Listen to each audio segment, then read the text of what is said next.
तव स्वाधिष्ठाने हुत वहमधिष्ठाय निरतम् तमीडे संवर्तं जननी महतीं तां च समयाम् यदा लोके लोकान् दहति महति क्रोधकलिते दयार्द्राय दृष्टिः शिशिरम् उपचारं रचयति। जो तव स्वाधिष्ठान चक्र में अग्नि स्थित है संवर्तेश जननी महासमयायुत उनको करता मैं प्रणाम सविशेष। जिनके महाक्रोध करने पर जलने लगता जब संसार करती दयार्द्र दृष्टि तुम्हारी तब उसका शीतल उपचार। हे जननी, तेरे स्वाधिष्ठान चक्र में अग्नि तत्व को अधिष्ठान प्रभाव में रखने के लिए जो संवर्ताग्नि रहती है उसकी और उस महती समया देवी की मैं स्तुति करता हूँ। जिस समय संवर्ताग्नि बड़ी क्रोध भरी दृष्टि से लोगों को जलाने लगती है उस समय समया देवी की दयार्द्र दृष्टि शीतल उपचार करती है। स्वाधिष्ठान अर्थात कुंडलिनी शक्ति का जागने के पश्चात सुषुम्ना के भीतर रहने का अपना स्थान। संवर्ताग्नि यानी अच्छी तरह से वर्तमान रहने वाली अग्नि, प्रलयाग्नि को ही संवर्ताग्नि भी कहा जाता है। यह रुद्र का रूप है और समया देवी यानी समयाचार की देवी। तो कुंडलिनी शक्ति के जागने का फल समाधि है। कुंडलिनी महायोग का एक अंग लय योग भी है। ब्रह्मांड और पिंड में शक्ति का अनुभव आधि भौतिक, आधि दैविक और आधित्यात्मिक दृष्टि से 3 प्रकार का किया जाता है। सारा विश्व किसी शक्ति के आधार पर कार्य कर रहा है और उस शक्ति का हम अनुभव ताप, शब्द, प्रकाश, चुंबक और विद्युत के रूप में सदा देखते हैं और उनकी सहायता से अनेक कार्य करते हैं। परंतु विज्ञान इस निष्कर्ष पर पहुंचता है कि ये सब रूप किसी एक ही शक्ति के परिणाम हैं। शक्ति का यह रूप आधि भौतिक कहलाता है। दूसरा रूप हम अपने शरीर में अनुभव करते हैं जो देह, इंद्रियों और मन बुद्धि में काम करता है, उसे हम आध्यात्म रूप कहते हैं। परंतु आध्यात्म शक्तियां बाह्य शक्तियों की अपेक्षा रखती हैं, जैसे दृष्टि, सूर्य की, रसना, जल की इत्यादि। इस संबंध को अधिदैव कहते हैं। इसलिए प्रत्येक इंद्रिय का पृथक पृथक अधिदेवता है और उनके नाम इस प्रकार हैं। अहंकार का रुद्र, चित्त का क्षेत्रज्ञ, बुद्धि का ब्रह्मा, मन का चंद्रमा, श्रवण का आकाश, स्पर्श का वायु, दृष्टि का सूर्य, रसनेन्द्रिय का वरुण, रसनेन्द्रिय यानी जिह्वा, गंध का पृथ्वी, वाणी का सरस्वती, हाथों का इंद्र, पैरों का सर्वाधार विष्णु, मैथुन का प्रजापति और मल त्याग का यमराज मृत्यु। अर्थात प्रत्येक इंद्रिय में उक्त देवताओं की शक्तियां कार्य करती हैं जो उनका ब्रह्मांड से संबंध जोड़ती हैं। प्राण का सूर्य, अपान का पृथ्वी, समान का आकाश, व्यान का वायु और उदान का अग्नि अधिदेव है। पृथ्वी की आकर्षण शक्ति यानी गुरुत्वाकर्षण शक्ति, ग्रेविटेशन को ही अपान शक्ति कहा जाता है। उसका संबंध विष्णु और मृत्यु दोनों से है, इसलिए उसे मर्त्य लोक भी कहते हैं। कहा है कि पृथ्वी त्वया धृता लोका देवी त्वम विष्णु ना धृता। ऊपर उठाने वाली शक्ति उसकी प्रतिपक्षी शक्ति उदान है, उसका संबंध अग्नि से है। अग्नि की ज्वालाएं ऊपर उठती हैं, वायु तप्त होकर ऊपर उठता है। इसी तरह मृत्यु के पश्चात उदान ही जीव को कर्मानुसार अन्य लोकों को ले जाता है। प्रलय के समय भी संवर्ताग्नि पृथ्वी को जल में, जल को तेज में, तेज को वायु में और वायु को आकाश में लीन करता हुआ सब तत्वों को प्रकृति लीन कर देता है।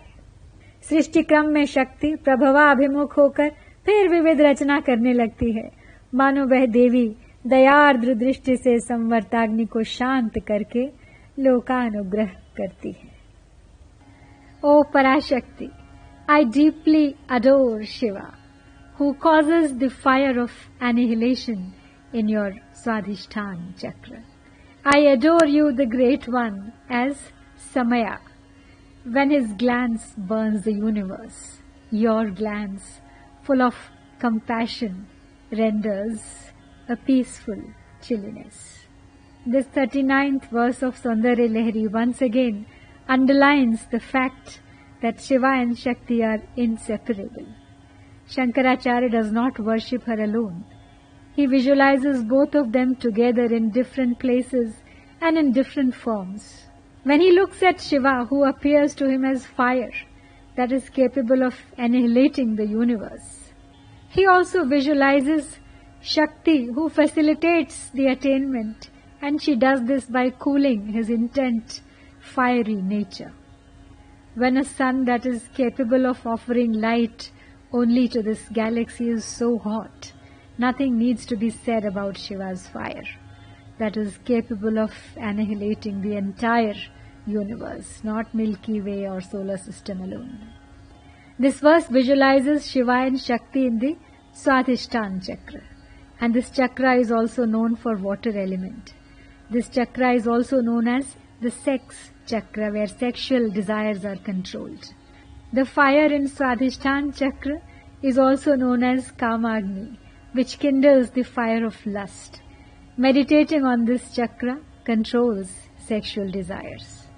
Proper meditation on Swadhisthana chakra also gives rise to spiritual knowledge that is capable of destroying bodily needs and giving rise to the needs of the mind. Spiritual knowledge. Unless the worldly desires are dispensed with, spiritual knowledge cannot be complete. आइए अब पुनः 9 बार इस श्लोक की आवृत्ति करके आज का पाठ संपन्न करते हैं। तव स्वाधिष्ठाने हुत वहमधिष्ठाय निरतम् तमीडे संवर्तं जननी महतीं तां च समयाम् यदा लोके लोकान् दहति महति क्रोधकलिते दयार्द्राय दृष्टिः शिशिरम् उपचारं रचयति तव स्वाधिष्ठाने हुत वहमधिष्ठाय निरतम् तमीडे संवर्तं जननी महतीं तां च समयाम् यदा लोके लोकान् दहति महति क्रोधकलिते दयार्द्राय दृष्टिः शिशिरम् उपचारं रचयति तव स्वाधिष्ठाने हुत वहमधिष्ठाय निरतम् तमीडे संवर्तं जननी महतीं तां च समयाम् यदा लोके लोकान् दहति महति क्रोधकलिते दयार्द्राय दृष्टिः शिशिरम् उपचारं रचयति तव स्वाधिष्ठाने हुत वहमधिष्ठाय निरतम् तमीडे संवर्तं जननी महतीं तां च समयाम् यदा लोके लोकान् दहति महति क्रोधकलिते दयार्द्राय दृष्टिः शिशिरम् उपचारं रचयति तव स्वाधिष्ठाने हुत वहमधिष्ठाय निरतम् तमीडे संवर्तं जननी महतीं तां च समयाम् यदा लोके लोकान् दहति महति क्रोधकलिते दयार्द्राय दृष्टिः शिशिरम् उपचारम् रचयति। तव स्वाधिष्ठाने हुत वहमधिष्ठाय निरतम् तमीडे संवर्तम् जननी महतीं तां च समयाम्। यदा लोके लोकान् दहति महति क्रोधकलिते दयार्द्राय दृष्टिः शिशिरम् उपचारम् रचयति। तव स्वाधिष्ठाने हुत वहमधिष्ठाय निरतम् तमीडे संवर्तम् जननि महतीं तां च समयाम्। यदा लोके लोकान् दहति महति क्रोधकलिते दयार्द्राय दृष्टिः शिशिरम् उपचारम् रचयति। तव स्वाधिष्ठाने हुत वहमधिष्ठाय निरतम् तमीडे संवर्तम् जननी महतीं तां च समयाम्। यदा लोके लोकान् दहति महति क्रोधकलिते दयार्द्राय दृष्टिः शिशिरम् उपचारम् रचयति। तव स्वाधिष्ठाने हुत वहमधिष्ठाय निरतम् तमीडे संवर्तम् जननि महतीं तां च समयाम्। यदा लोके लोकान् दहति महति क्रोधकलिते दयार्द्राय दृष्टिः शिशिरम् उपचारम् रचयति। ॐ उमा महेश्वराय नमः। ॐ गौरये पार्वत्यै शक्त्यै